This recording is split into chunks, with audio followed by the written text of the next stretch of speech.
is your boy Tay to the fresh. I know it's been a while. I've been in shape, out of shape, hurt, not hurt. Well, mostly hurt. But I know it's been far too long before you had your boy in front of the camera, in front of the microphone. And it's just gonna be a quick hitter type of thing. I think I'm gonna touch on a little bit of AEW in general, but also Fight Forever. Give you my thoughts. I'm gonna touch on my Pistons. My poor Pistons. And I'm gonna touch on, I'll make the shout out right now. Shout out to the Lions for stringing some W's together and stringing some good football together. Most importantly, some good football together. I'm rooting for them, regardless how the year turns out, playoffs or not. They're playing some good football, and that future looks bright. So hope to see them continue to do well. Like relevant Lions football in December, I'm not used to it. I hope you are. I'm getting used to it. It's nice.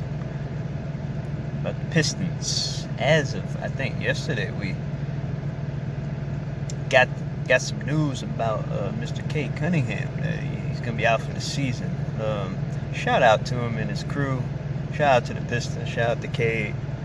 Hope all that goes well, because that injury sounds like a pain to have. Like a very annoying injury. So hopefully he gets that taken care of, get back to 100%. And this season, it's not a lost season in the context of guys got to step up. We just got to see. We'll see what other guys have. I want to see Jaden Ivey develop, Jalen Duren develop, Killian Hayes continue that streak of good basketball he's been playing. I know people gave up on him. A lot of people. I wasn't actually one of those people. I was always rooting for him. I thought it was a little overblown, the hate he gets. He came into the league super young, got hurt pretty quickly in his first season, in a very unique situation of the season there. Last year didn't play great, got a little banged up there too. This season has mostly stayed healthy, and it's starting to bear fruit. Him playing that backup position, now being thrusted back into being a starter and running the show. I think it's his chance, and I think he has so far. Look like he has the confidence. You can see it, and I'm happy for him. So keep doing you, Kill. Keep doing you. Especially saw some good basketball for those stretches. I'll keep supporting the Pistons, of course, throughout the rest of the year. It's a season where you just gotta see what you got. You see what you have on your team. Continue to compete. Don't roll over for nobody. Keep fighting. Keep getting better every day. That's all I want to see from them the rest of the year. And yes, I'm gonna keep up with them. I've been keeping up with the Pistons for God knows how long, since the going to work era. I may not have been able to go to all the games, but I watched all the games. By any means. But been able to watch the games. So hopefully their success is coming sooner rather than later. So hopefully, when K comes back good to go, the team will have improved, and he just got to mesh along with that, and and everybody's chemistry will get right.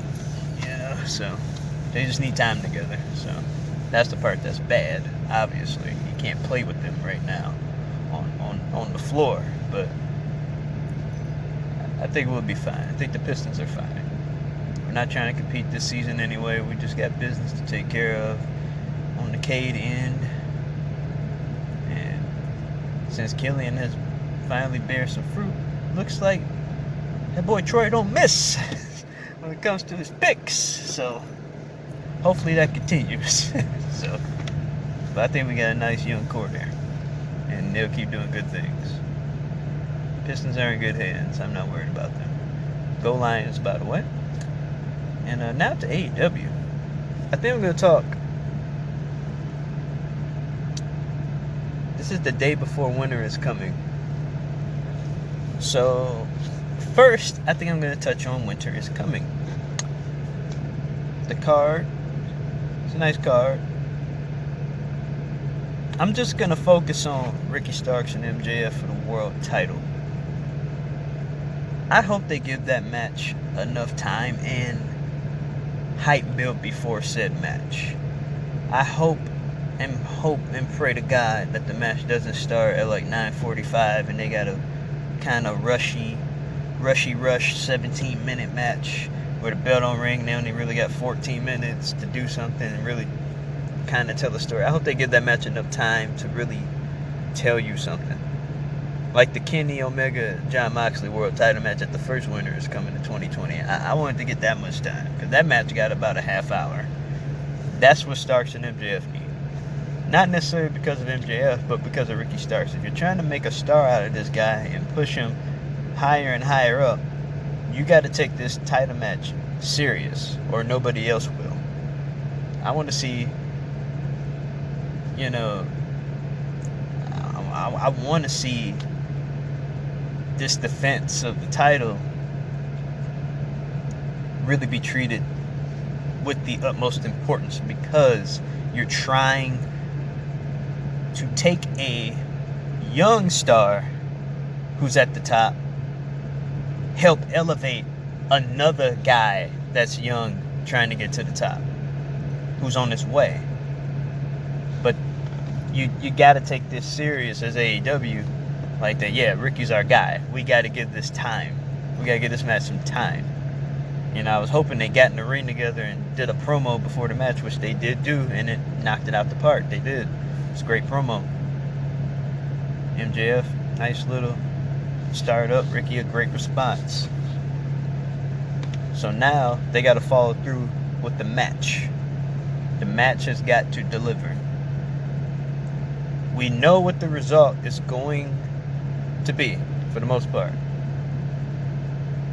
But the thing is,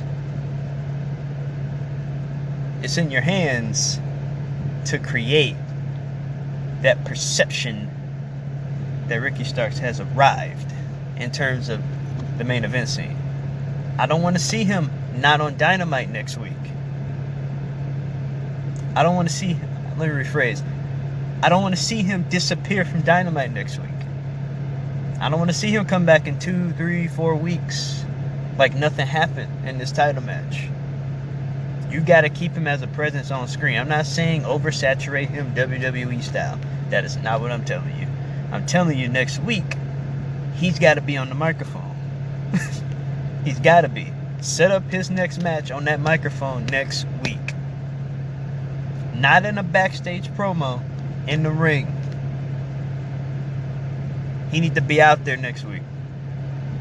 If you want me to take him serious as the next big star, put Ricky out there next week with a microphone and let his next challenger confront him, or he confronts whoever they're playing him to fight. If I had one suggestion, I kept thinking of after what's going to happen with Ricky, who should he get into an issue with that could elevate him without him needing to hold gold right now?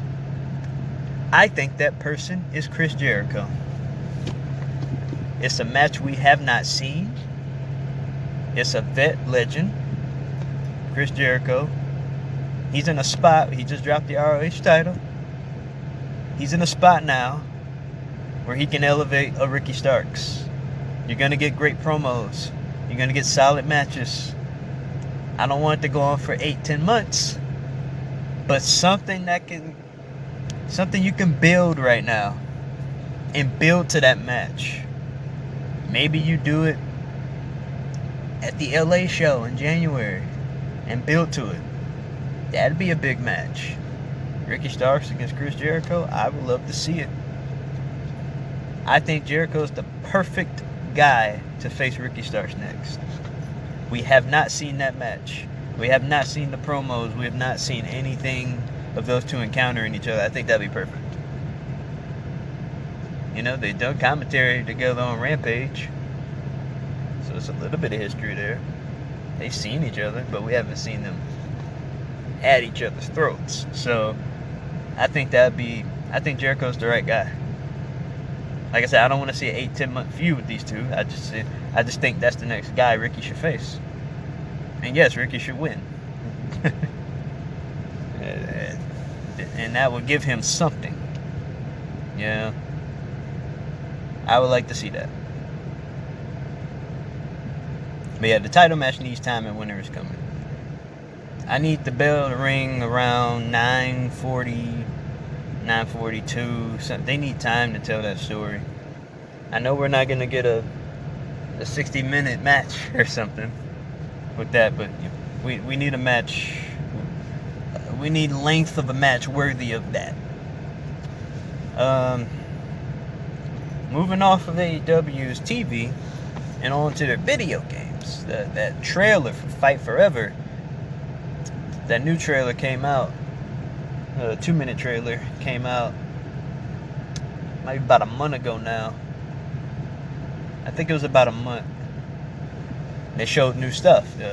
They had they showed off all the weapons. They showed off the thumbtack spot for a lights out match with Britt Baker and Thunder Rosa. They showed the thumbtack spot, which looked brutal, and it looked brutal in a good way. It looked great. And everybody talking about, why are they so big? Because you need to be able to see them. That's obviously why they did it that way. Which is fine, whatever. Everything's oversized in video games. Look at No Mercy. The sledgehammer's like 12 times bigger than it normally is. So there you go. Like, come on now. That's what we compared it to. And, just seeing more of the in-ring stuff, I got a good feeling about this game. And I'm not saying that as just a fan of AEW itself. Look, if this game sucked or looked like it sucked, I would tell you.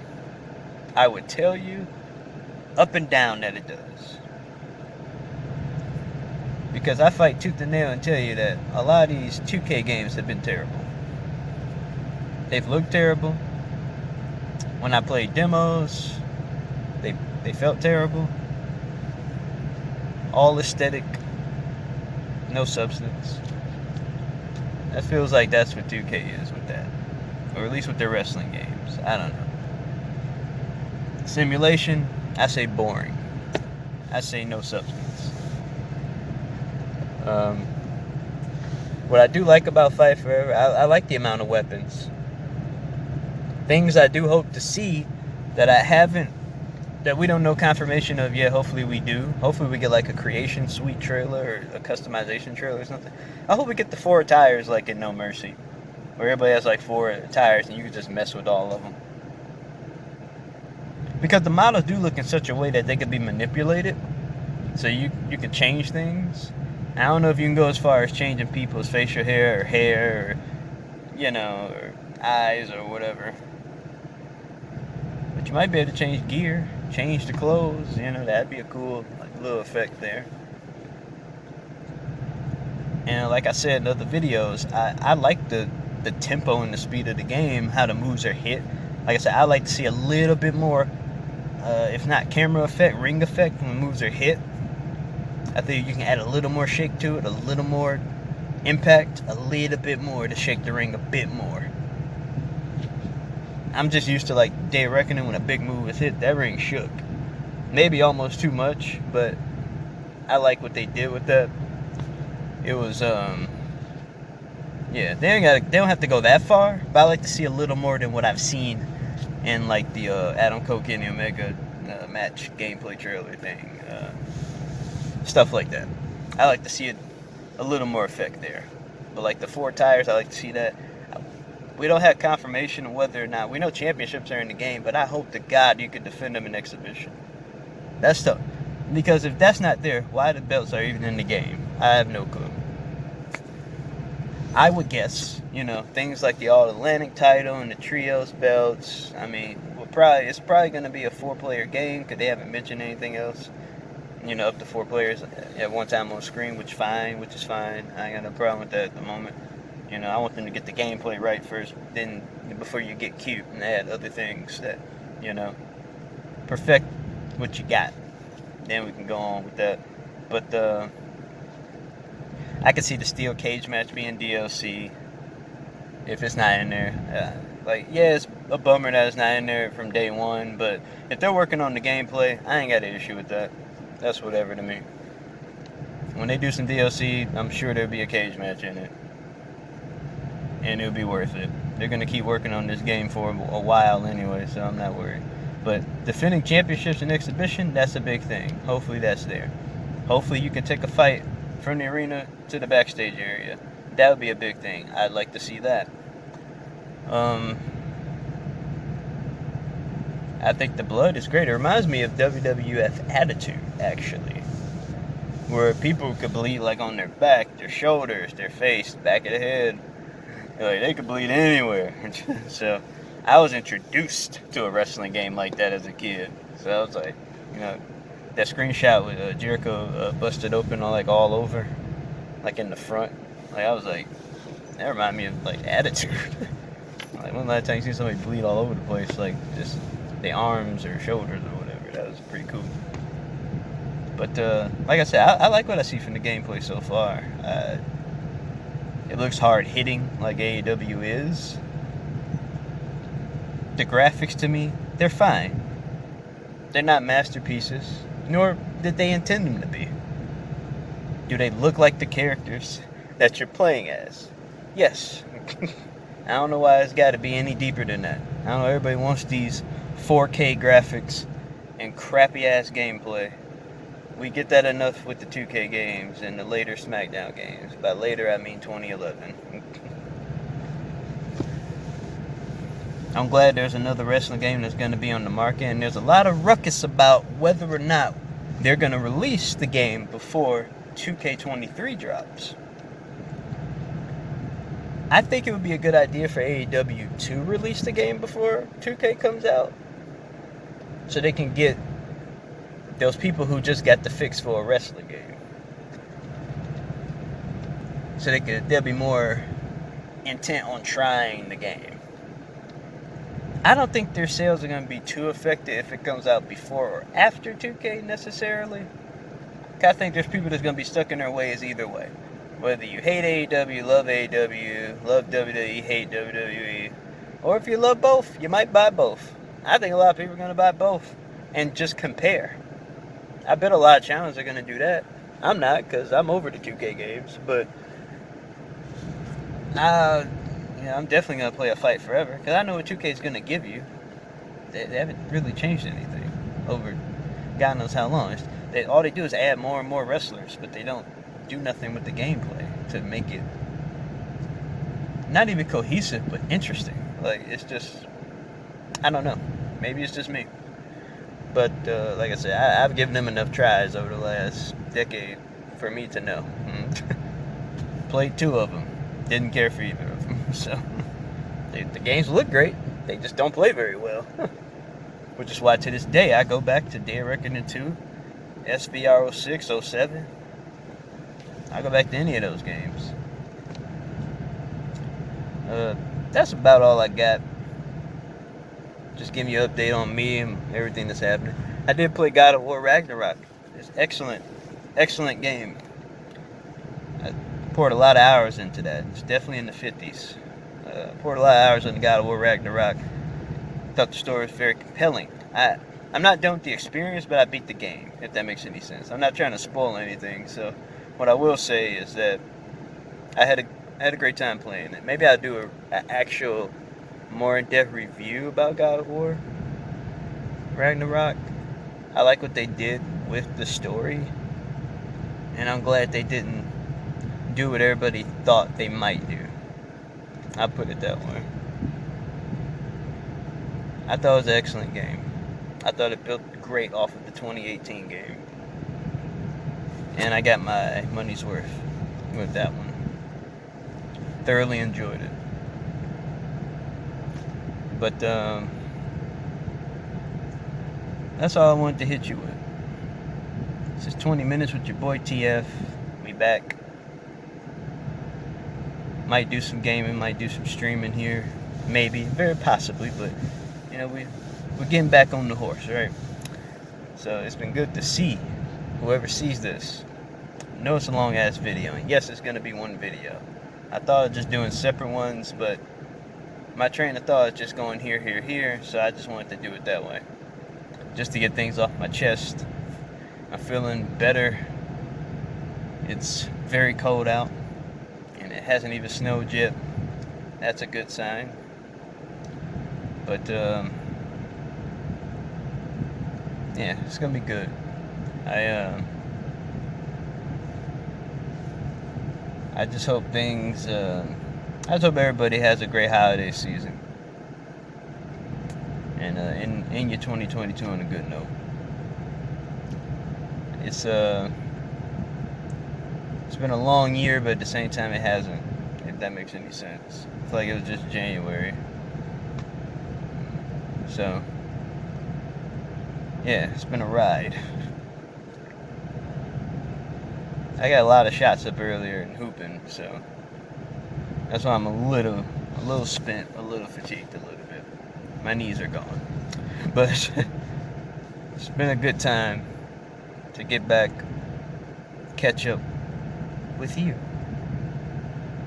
And down below, if you're still watching this by any chance, who do you think should win at Winter is Coming? MJF or Ricky Starks? Awesome in the comments. What's the one feature that you want to see in AEW Fight Forever? Put that in the comments. Name a feature, anything. Make the comments go. Blow the comments up. Blow up the likes. And all that jazz. All that stuff people say. And who you think is going to be the Pistons' best player for the rest of the season with Cade out? Is it Killian Hayes? Will it be Jaden Ivey? Will it be Jalen Duren? Will it be somebody I didn't just name? Will it be Sadiq? Will it be Isaiah Stewart? Name somebody that if you haven't tuned out of watching the Pistons, who you want to see continue to ball this year with Cade out. I mean, it's easy to say the whole team. I'm just saying, who are you watching most closely? And also in the comments, how many games do you think the Lions are going to win? Do you think we're going to run that table? Do you think we're going to get 10 wins or come up short of 10 wins? Do you think they're going to go to the playoffs? Or do you think they're not going to go to the playoffs? Put all that down low. I gave you a lot of options to answer some things. So, you do that. You do me a favor. Let's get some comments and some likes up, and maybe we'll get some gameplays in. Some stuff I've been thinking about doing. Since we're at the end here, we'll keep talking. I'm going to continue to run back Uncharted 2. That's my favorite. It's probably my favorite adventure game of all time, I must say. I continue to run back Uncharted 2. Possibility, Batman Arkham City. Another possibility, if I can make it happen, Arkham Origins. That's another one. Speaking of Arkham, since it hit my mind, Batman, rest in peace, Kevin Conroy. You are Batman. You are the best Batman ever. Period. You are Batman. Point blank and period. To get that out the way right now. But also any other games. I could run back Sonic Adventure. And speaking of Sonic, I have not played Frontiers. I don't know why, but I don't think I would be interested in it. There's something telling me, like, it's just not for me. I'm not saying it's bad. I'm not saying it's terrible. I'm not saying it's great. I'm not saying anything like that. I'm just saying, I don't know if it's for me. It may have passed me by. I don't know. But, yeah, Sonic Adventure's on the list of games. Arkham City, Arkham Origins. I also have Def Jam Fight for New York. I could re-up another story mode in that. I haven't played it in ages. That'd be another one we could do. I'm trying to think, is there anything else? I also have Blister League 2. Any of those games I just named, put that down low if you want to see. If you want to comment, if you want to see me play that. It's a lot of interesting choices I got here. I've been on a nostalgia kick. Yeah, so it's been fun. But it's your boy TF. This is me rambling for 25 minutes. Hope you have a blessed, great holiday season. I will be your boy. I'm always your boy. You take care. All love, positivity, and all that jazz. Peace. Much love.